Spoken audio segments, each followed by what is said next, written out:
Глава 11. Демонесса в женском обличии, с овальным лицом и бровями вразлет, и в самом деле отличалась исключительной красотой. Ее природная привлекательность заключалась также в определенной доли отваги, вот только теперь эту красоту застилала тьма, словно после долгого пребывания в темном и тесном месте, откуда не видно даже неба. Женщина стояла на коленях, потому платье под ними было стерто и порвано в клочья. Неудивительно, что люди, увидев ее, начали шептаться об этом. Сэлянь некоторое время спокойно смотрел ей в глаза, а затем спросил. «Сюань Цзэи, кажется, многие и многие годы никто не называл ее по имени». Прошло немало времени, прежде чем застоявшаяся злость и обида чуть рассеялись с лица женщины-демона, а в глазах ее на мгновение сверкнул луч света. Она спросила, «Это он отправил тебя за мной?» Сэлянь догадался, что им был никто иной, как генерал Пэй. Сюань Цзэи тут же поспешила задать следующий вопрос. «А что же он сам? Почему он не пришел лично встретиться со мной?» Страсть, которую она вкладывала в каждое слово, и надежда, с которой звучал ее голос, заставили Сэляню почувствовать, что сейчас неподходящий момент говорить «нет». Увидев, что принц оставил ее вопрос без ответа, Сюань Цзэи резко села на землю. Она прислонилась спиной к статуе бога войны, от которой так и веяло красотой и решительностью. Подол ярко-красного платья расстелился по земле, напоминая огромный бутон кровавого цветка. Волосы рассыпались по плечам, а лицо исказилось горьким страданием, словно она испытывала страшные муки. «Почему он не приходит повидаться со мной?» На этот вопрос Сэлянь не знал ответа, ему оставалось лишь хранить молчание. Сюань Цзэи подняла глаза на статую и со скорбью в голосе произнесла. «Ах, мой ненаглядный Пэй, ради тебя я предала свою страну, отказалась от всего, стала такой, так почему же ты не приходишь встретиться со мной?» Она обеими руками схватилась за волосы и вновь задала вопрос. «Неужели твое сердце создано из камня?» Сэлянь слушал ее, не выдавая волнения, но про себя начал размышлять, только что Сюань Цзэи призналась, что ради своего генерала Пэя предала родную страну. Неужели она имела в виду, что генерал Пэй, воспользовавшись их близкими отношениями, обманом выманил сведения, приведшие к падению страны Сюань Цзэи на войне? Также от нее Сэлянь услышал, что ради генерала Пэя Сюань Цзэи стала такой, конечно же, означало трагическую картину, которую она являла со сломанными ногами. Сюань Цзэи, будучи генералом, не могла получить подобных увечий на поле боя, но тогда ее ноги были сломаны много позже. Неужели и это связано с генералом Пэем? Вероятно, генерал Пэй жестоко воспользовался чувствами Сюань Цзэи, а затем и вовсе бросил. Могло ли это послужить поводом для того, чтобы темная энергия всецело поглотила ее? Подобный исход событий казался Сэлиню ужасно вульгарным, но необъятная ненависть и обида Сюань Цзэи погубила жизни невинных, и как бы грубо это ни звучало, принцу оставалось лишь, поневоле собравшись с духом, продолжить размышлять в этом направлении. Неожиданно снаружи раздался пронзительный крик девушки.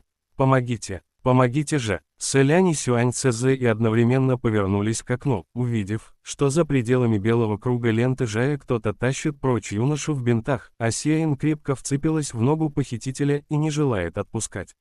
Злоумышленником был никто иной, как Сяо Пэн, который тут же разразился ругательствами. «Пошла прочь! Глупая бесполезная дрянь, что мы будем делать, если на твои крики прибежит этот демон в женском обличии?» Сиэн громко закричала. «Прибежит, значит прибежит, ты еще страшнее нее. Я лучше встречусь с демоном». Оказалось, что Сяо Пэн, которого Сэлянь ранее отправил в беспамятство одним ударом ленты, все-таки очнулся, увидев мертвых невест, бродящих вокруг в поисках жертвы, и подпрыгнув поначалу от испуга, Сяо Пэн вскоре заметил, что они не видят его, и тут же осмелел. Вновь потакая неизменным желанием и пользуясь тем, что остальные не смеют пошевелиться, он схватил юношу в бинтах и потащил его за собой с горы, намереваясь в одиночку заполучить обещанное вознаграждение. Сяо Пэна не волновало, являлся ли юноша настоящим злым духом новобрачного, ведь под горой все равно ходили слухи, что это он и есть, а значит, так тому и быть. Однако Сиаин неожиданно для него бросилась следом и начала громко кричать и звать на помощь, чем потревожила невест, что бродили вокруг, и Сюань Цзэ и в храме. Сэлянь, вновь приметив грубияна Сяопэна, в сердцах подумал, что следовало бы отхлестать его лентой, да посильнее, чтобы он не мог прийти в себя 3 дня и 3 ночи. Принц закричал: «А ну, вернись в круг!» Сяопэн, обнаружив приближающийся черный туман, поспешно рванулся обратно, но поскольку одной рукой он тащил юношу в бинтах, а за ногу его схватила Сиаин, шаги Сяопэна замедлились, и черный туман окружил его, подлец попался в руки Сюань Цзэи. Обернувшись, Сяопэн увидел женщину с развивающимися волосами, окруженную всплесками ауры зла и энергии инь, но ведь это и была та прекрасная невеста, которую он гладил по щеке. Только сейчас Сяопэна прошиб настоящий страх. Он истошно заорал, Сюань Цзэи же, согнув пальцы, запустила их ему за голову и одним движением выдрала череп Сяопэна из-под толстой кожи головы. Вырванный ею череп, не успев остыть, все еще разевал челюсть и продолжал кричать. А-а-а! Неистово вопили и перепуганные до смерти люди внутри круга. А-а-а! Перепуганная Сиаин, не переставая отчаянно кричать, все же втащила юношу в бинтах обратно в круг, едва Сюань Цзэ и вознамерилась протянуть свои пальцы к ним, Сэлянь молнией оказался перед ней. «Генерал, прекратите эти смертоубийства!» Он обратился к женщине по званию, чтобы напомнить, что она когда-то тоже шла в атаку на поле боя, была отважной героиней, защитницей своего государства. Сюань Цзэ сжала ладонь и одним усилием раздробила истошно кричащий череп на осколки. На прекрасном лице, исказившемся почти до неузнаваемости, появилась холодная усмешка. Он просто не решается показаться мне на глаза, ведь так? Сэлянь, не зная, что следует ответить, уж было решился притвориться, будто генерал Пэй действительно послал его сюда, чтобы попытаться утихомирить женщину. Но Сюань Цзэи, как оказалось, вовсе не требовался его ответ, она громко захохотала, резко развернулась к статуе, ткнула в нее пальцем и проговорила. «Я жгла твои храмы, творила бесчинство на твоей земле. Лишь ради твоего единственного взгляда. Я столько лет ждала тебя». Словно завороженная, она долго смотрела на статую бога войны, затем вдруг подпрыгнула, повисла на его шее и, будто умалишенная, начала раскачиваться из стороны в сторону, приговаривая. «Ты все-таки не решаешься прийти ко мне, может быть, ты и сам понимаешь, что виноват передо мной. Взгляни на мои ноги, взгляни, что со мной стало. Все это ради тебя, ради тебя. Неужели твое сердце – черствый камень?»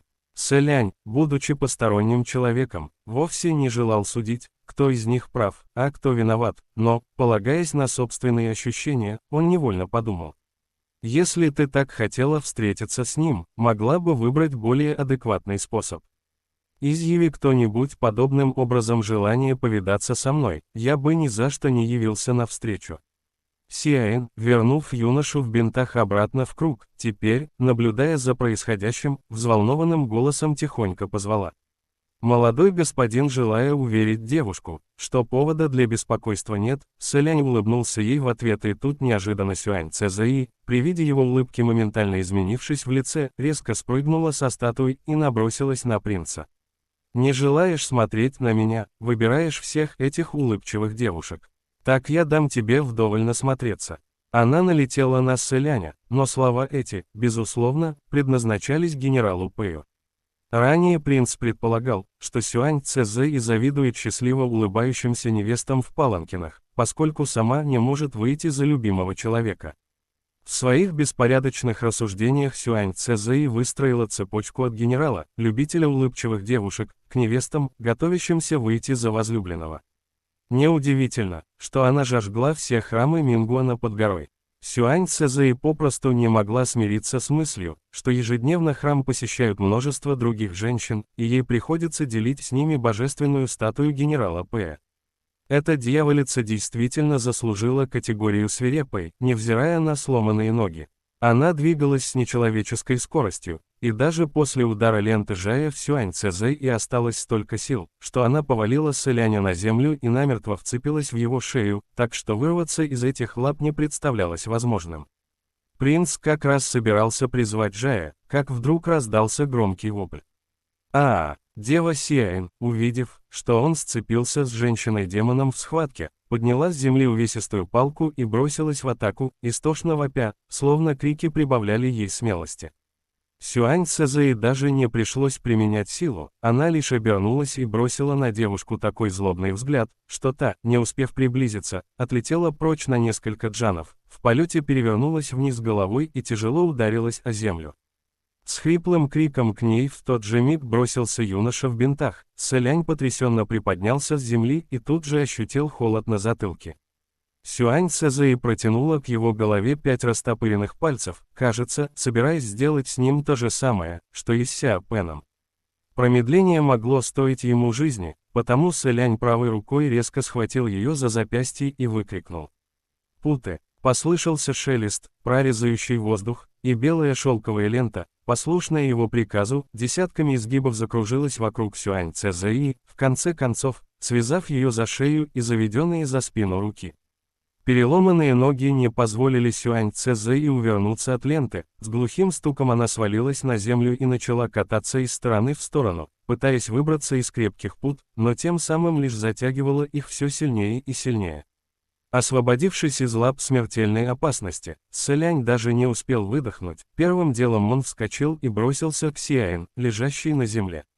Лишившись защиты Жая, толпа все еще не решалась разбегаться, но все же несколько смельчаков уже привыкли к слепо хватающим воздух невестам, выбежали из круга и окружили Сиаин.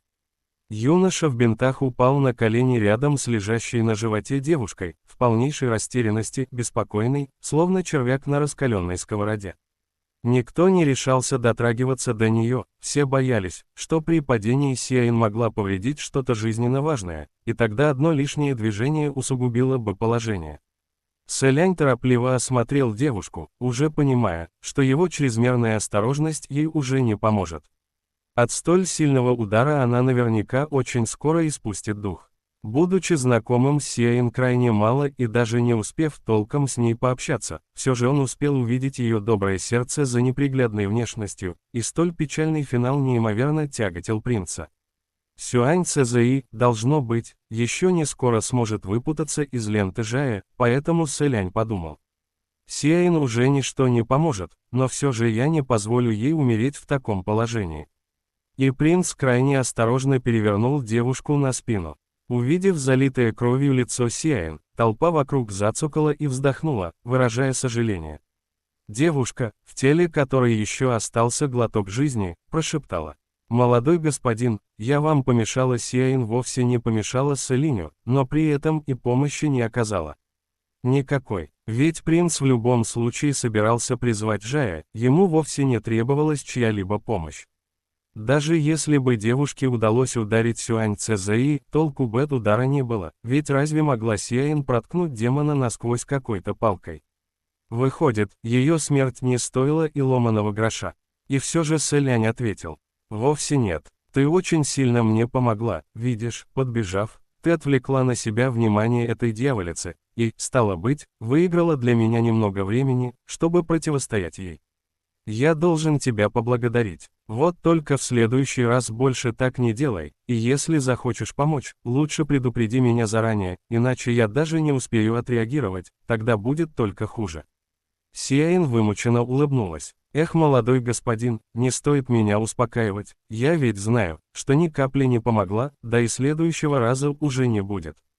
Последняя фраза прозвучала уже совсем невнятно, Сиаин выплюнула кровь изо рта, а вместе с ней несколько сломанных при ударе о землю зубов.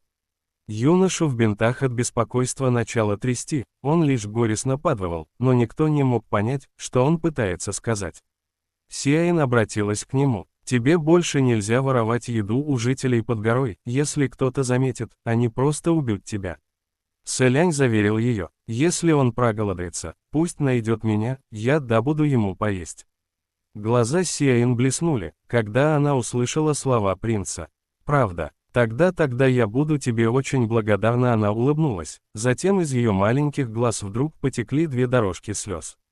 Едва слышно Сиаин проговорила, «Кажется, в этой жизни я ни дня не была счастлива».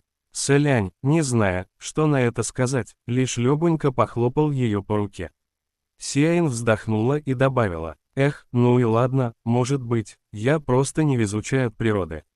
Слова ее, на самом деле, звучали глупо. Более того, с кривым носом и косыми глазами комично уродливое лицо девушки, залитое кровью и слезами, выглядело тоже довольно глупо. Сиаин в слезах произнесла: «Но, даже если так, я все-таки не договорив фразу до конца, она перестала дышать». Юноша в бинтах, увидев, что девушка умерла, упал на ее бездыханное тело и тихонько заскулил. Его голова прижалась к животу Сиаин, словно потеряв свою опору, он больше не желал подниматься. Прикрыв глаза Сиаин рукой, Сэлянь подумал: «Ты сильнее меня». Неожиданно, прервав печальную сцену, до ее участников донеслись странные звуки колокола. Бом, бом, бом, когда по воздуху пронеслись 3 громогласных удара. В то же мгновение Сэлянь ощутил головокружение и рябь в глазах, вскрикнув: «Это что еще такое?» Оглядевшись по сторонам, принц заметил, что невесты беспорядочно повалились на землю, продолжая при этом вытягивать руки вперед, к небесам. Толпа жителей деревни тоже не смогла устоять на ногах, словно оглушающий звон колокола погрузил их в состояние между сном и явью. Сэлянь не был исключением. Ощутив сильное головокружение, он приложил руку к колбу и не без труда попытался подняться, да только ноги вдруг подкосились, и принц упал на одно колено. К счастью, в этот момент кто-то подхватил его под локоть. Подняв глаза, Сэлянь увидел рядом Наньфэна. Оказалось, что невесты, едва очутившись в кровавом лесу, разбежались кто куда, и Наньфэну пришлось обежать всю гору Юйцзюнь, чтобы схватить их всех до одной, потому он возвратился лишь сейчас. Увидев, что Наньфэн непоколебимо спокоен, Сэлянь немедленно спросил: «Что это за колокольный звон?» Наньфэн ответил: «Не изволь беспокоиться, прибыла подмога».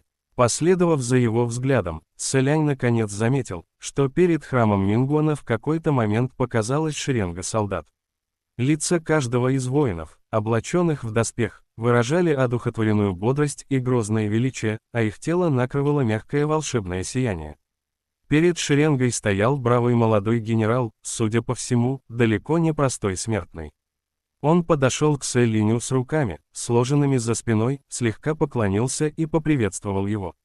«Ваше Высочество, наследный принц». Сэлянь не успел и рта открыть, как Наньфэн тихо проговорил ему на ухо: «Это генерал Пэй». Взгляд Сэляня метнулся к лежащей на земле Сюань Цзэ, и он переспросил: «Генерал Пэй». Однако этот генерал Пэй оказался совсем не таким, каким его себе представлял Сэлянь, да и на свою статую он не особо походил. Статуя изображала доблестного воина с надменным взглядом, который, ко всему прочему, обладал агрессивной красотой. Лицо молодого генерала перед ним, имея весьма недурную наружность, отличалось бледностью и невозмутимым взглядом, словно его вырезали из куска драгоценной ледяной яшмы. Никакой убийственной мощи, лишь хладнокровное спокойствие. Такое лицо, разумеется, могло принадлежать боевому генералу, но и спутать его с простым солдатом не составляло труда. Генерал Пэй, увидев Сюань Цзэ, произнес: «Дворец Линвэнь прислал нам весть, что истоки происшествия на горе Юйцзюнь имеют отношение к нашему дворцу Мингуана, и потому я немедленно прибыл сюда. Оказывается, это действительно так.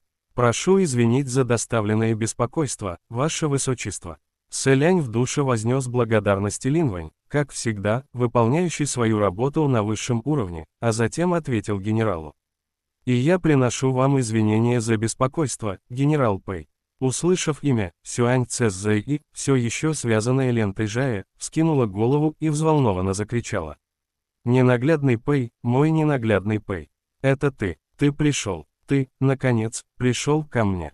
Лента Жая так скрутила ее, что даже в порыве безумной радости Сюань Цзэ удалось лишь встать на колени.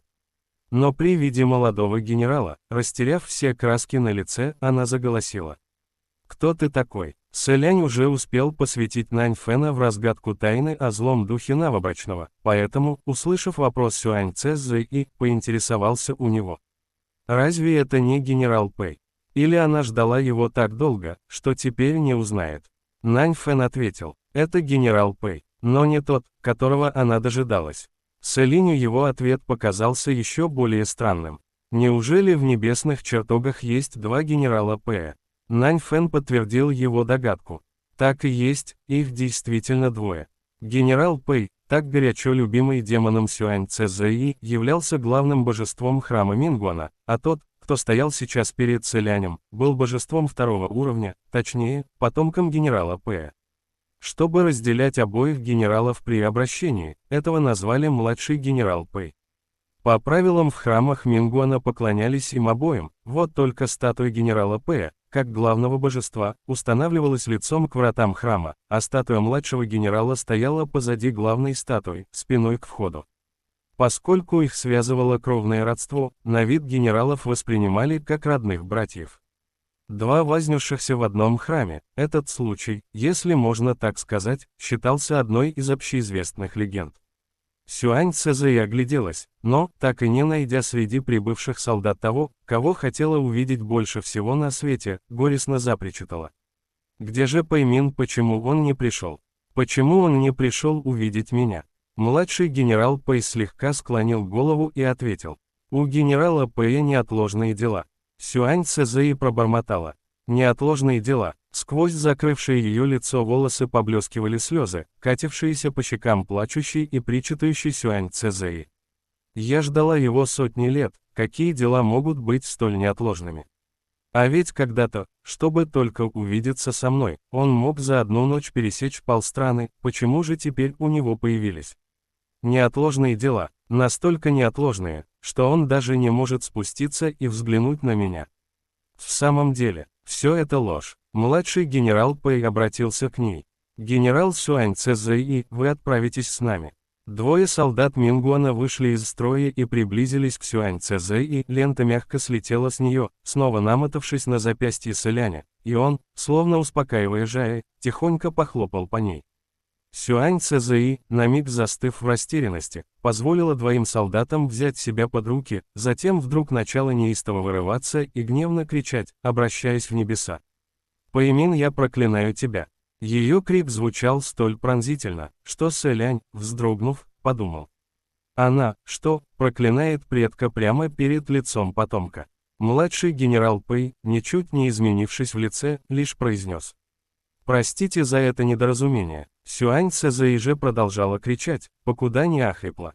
«Я проклинаю тебя, и лучше бы тебе больше никогда и никого не любить, ведь если это случится, тебя жжет огонь страсти, так же как он сжег меня. Каждую секунду, непрерывно и вечно, он будет жечь тебя, пока не жжет всего без остатка». Младший генерал Пэй, выслушав ее проклятие, обратился к Селиню и Нань Фэну. «Еще раз прошу прощения за бестактность. Подождите немного». Затем он приложил средний и указательный пальцы к виску, что являлось специальным жестом для запуска духовной связи, наверняка, он сейчас общался с кем-то посредством духовной сети. Спустя мгновение младший генерал Пэй ответил кивком, опустил руку, снова завел ее за спину и обратился к Сюань Цзэи. «Генерал Пэй приказал мне передать вам. Этому не бывать». Сюань Цзэи зашлась надрывным криком. «Я проклинаю тебя». Младший генерал Пэй поднял руку, делая знак солдатам. «Увести». Двое солдат схватили обезумевшую Сюань Цзэи, не оставляющую попыток вырваться, и потащили ее вниз с горы. Селянь спросил. «Младший генерал Пэй, позвольте узнать, что станет теперь с генералом Сюань Цзэи?» Младший генерал Пэй ответил. «Ее ждет заточение под горой». Заточение под горой означало, что Сюань Цзэи придавит одной из самых высоких гор мира людей, данный способ являлся довольно распространенным наказанием для различной нечисти. Селянь, секунду поколебавшись, заметил. Сердце Сюань Цзэи наполнено тяжелой темной энергией, она никак не может позабыть, что предала свою страну ради генерала Пэя, а также то, что из-за него ее ноги оказались сломаны. Боюсь, что ее не удастся удержать надолго заточением под горой. Младший генерал Пэй, слегка наклонив голову, поинтересовался. «Это Сюань Цзэи сказала вам, что вина за сломанные ноги и предательство страны лежит на генерале Пэе?» Селянь кивнул. Она действительно упоминала, что ради генерала Пэя стала такой, но что произошло на самом деле, мне неизвестно. Младший генерал Пэй начал свой рассказ. Если Сюань Цзэи непременно желает так думать, должен сказать, что в ее словах есть доля правды. Она действительно предала страну ради генерала Пэя. Но принимая во внимание некоторые детали, все обстоит немного иначе, нежели чем может показаться стороннему слушателю.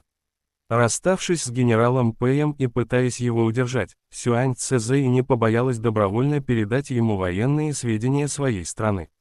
Однако генерал Пэй не пожелал победы без боя и отказался принять доклад. Рассказ младшего генерала Пэя оказался большой неожиданностью для Сэляня, он и предположить не смел, что у фразы «ради тебя я предала свою страну» окажется подобное объяснение. Тогда у принца возник новый вопрос. Но в таком случае что же означали ее слова о сломанных ради генерала Пэя ногах? Младший генерал Пэй ответил, она сама сломала себе ноги. Сама сломала себе ноги. Младший генерал Пэй, не моргнув и глазом, продолжил. Генерал Пэй не любил слишком сильных женщин, а Сюань Цзэи от природы являлась именно такой, вот истинная причина, по которой его любовь длилась столь недолго. Но генерал Сюань Цзэи не смогла его отпустить и заявила генералу Пэю, что готова ради него измениться, пожертвовать всем, поэтому она забросила военное дело и даже сломала себе обе ноги. Ведь таким образом Сюань Цзэи словно обрубила свои крылья, намертво привязав себя к генералу Пэю. Он не оставил ее одну, остался рядом и стал заботиться о Сюань Цзэи, только вот жениться на ней никак не желал. Заветная мечта генерала Сюань Цзэи не осуществилась, и она со злобой решилась на самоубийство, лишь ради того, чтобы генерал Пэй страдал и печалился о ней. Но простите меня за откровенность. На протяжении всего рассказа младший генерал Пэй сохранял вежливое и даже весьма прохладное выражение лица, помолчав немного в конце, он добавил. Этого не случилось. Сэлянь потер рукой точку между бровей, ни слова не говоря, лишь подумал. Ну что за люди? Младший генерал Пэй вновь заговорил. Трудно понять, кто на самом деле был прав, а кто виноват, и мне это также неизвестно.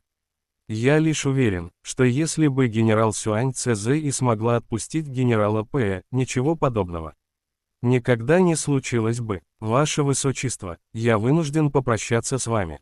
Сэлянь также поднес руки к груди в качестве жеста прощания.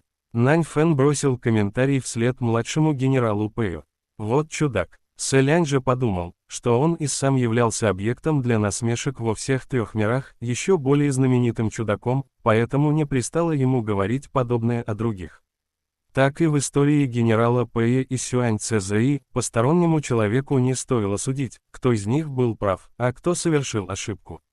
Жаль лишь 17 невинно пострадавших невест, да еще сопровождающих Паланкины солдат и носильщиков, их гибель была лишь печальным стечением обстоятельств.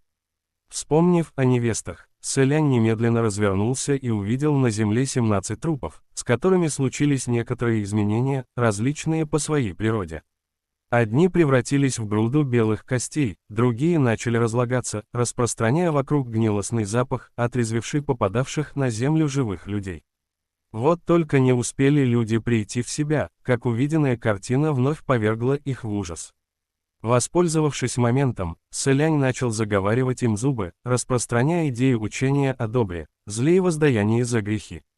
Он наказал, чтобы люди, спустившись с горы, хорошенько помолились за погибших невест и нашли способ сообщить их родным о найденных девушках, чтобы те пришли забрать тела. Но ни в коем случае не занимались продажей трупов или другими непотребствами. Толпа, пережившая за одну ночь столько событий, от которых сердце уходило в пятки, да еще потерявшая предводителя, так и норовившего повести их по кривой дорожке, не осмелилась возражать увещеваниям Сэляня. Все робко пообещали поступить именно так, как он наказал им. Людям казалось, словно они проснулись от кошмарного сна и только сейчас осознали, что вчерашней ночью в них как будто вселился демон. А иначе как они могли думать об одной лишь прибыли перед лицом умерших? Вспоминая об этом сейчас, они приходили в истинный ужас. Дело в том, что вчера на толпу подействовал стадный инстинкт, и она рванулась следом за вожаком. Теперь же каждого обуял запоздалый страх, потому все честно раскаялись в содеянном и отправились молить о прощении. Еще не рассвело, и где-то вокруг жуткой горы бродила стая волков, так что Нань Фэну, только что оббежавшему всю гору, снова пришлось спускаться вниз, чтобы проводить толпу напуганных жителей деревни. Но жаловаться он не стал, лишь договорился позже обсудить с селянем лес подвешенных трупов и все связанные с ним события. Юноша в бинтах, очнувшись, вновь сел у изголовья тела Сиаин и молча обнял девушку. Селянь, устроившись рядом, долго размышлял над нужными словами утешения, и вот уже собирался их произнести, как вдруг заметил, что голова юноши кровоточит. Кровь из леса подвешенных уже давно бы высохла, по его же голове текла совсем свежая кровь, он наверняка поранился. Поэтому Селиню пришлось заметить. «У тебя на голове рана, развяжи бинты, я осмотрю ее». Юноша медленно кивнул, но все же с сомнением посмотрел полными кровавых прожилок глазами на Селяня, словно все еще боялся его. Принц улыбнулся юноше и произнес: «Не нужно бояться, если ты поранился, рану нужно перевязать. Я обещаю, что не испугаюсь твоего вида». Поколебавшись еще секунду, юноша отвернулся и круг за кругом начал медленно разматывать бинты на голове. Его движения были очень неторопливыми, но Селянь терпеливо ждал и про себя размышлял над следующими вопросами. Нельзя позволить этому юноше и дальше оставаться жить на горе Юздзюнь, но куда же ему еще пойти? Он ведь не сможет вместе со мной отправиться в небесные чертоги. Я и сам живу в проголодь, поэтому нужно придумать способ, как бы пристроить его в безопасное место. И еще этот лазурный демон. Цежун, пока принц размышлял, юноша размотал все бинты и через миг повернулся к нему лицом. А когда Селянь рассмотрел его лицо, он ощутил, как кровь начисто отлила не только от его лица, но и вообще из всего тела.